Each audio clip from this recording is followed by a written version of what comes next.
शरद पवारांच्या पुण्यातील कार्यक्रमाला अजित पवार गटाचा आमदार। कार्यक्रमात अजित पवार गटाचे आमदार चेतन तुपे शरद पवारांसोबत व्यासपीठावर। मास्क आणि टोपी घालून अजित पवार दिल्लीमध्ये जायचे। सत्तेत सहभागी होताना दादांच्या शहांसोबत 10 बैठका। पत्रकारांसोबत गप्पा मारताना अजितदादांची माहिती। महाराष्ट्राबाबतचं कपट कधीपासून सुरू होतं हे आता कळू लागलंय। अजितदादा आणि शहांसोबत छुप्या बैठकीवरून राऊतांचा टोला। सरकार नीट सुरू असताना शिळ्या कढीला ऊत देण्याचं कारण नाही। अजितदादा शहांच्या छुप्या बैठकांवर दरेकरांची प्रतिक्रिया। महायुतीच्या जागा वाटपाचा निर्णय जवळपास निश्चित। आम्ही सन्मानजनक जागा लढणार। अजित पवारांची माहिती। पृथ्वीराज चव्हाण सीएम असताना शिंदे वेश बदलून अहमद पटेलांची भेट घ्यायचे। संजय राऊतांचा आरोप।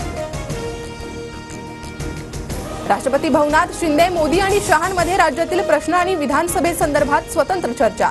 महाराष्ट्रात नदीजोड प्रकल्प राबवायचे। बैठकीत मोदींचं वक्तव्य। विधानसभा निवडणुकांनंतर शिंदे फडणवीस अजित पवार यापैकी कुणीही मुख्यमंत्री नसणार। वेगळंच नाव समोर येईल। संजय राऊतांचा नेमका रोख कुणाकडे असा प्रश्न। शरद पवार काय म्हणतात त्यापेक्षा माझं मन काय सांगतं हे महत्त्वाचं। शरद पवारांच्या संयुक्त बैठकीच्या सूचनेवर जरांगेंची प्रतिक्रिया। कोल्हापुरात पहाटेपासून पंचगंगा नदीची पाणी पातळी 1 इंचानं घटली। परिसरातील पाणी ओसरण्यास सुरुवात। पालिकेकडून साफसफाई सुरू। कोल्हापुरातील शिरोळ तालुक्याला पुराच्या पाण्याचा फटका। नृसिंहवाडीला पाण्याचा वेढा। कुरुंदवाडला बेटाचं स्वरूप। रस्त्यांवर पाणी आल्यानं दोन्ही गावांचा संपर्क तुटला। सांगलीत कृष्णा नदीच्या पाणी पातळीत वाढ। कृष्णा नदीची पाणी पातळी 40 फूट।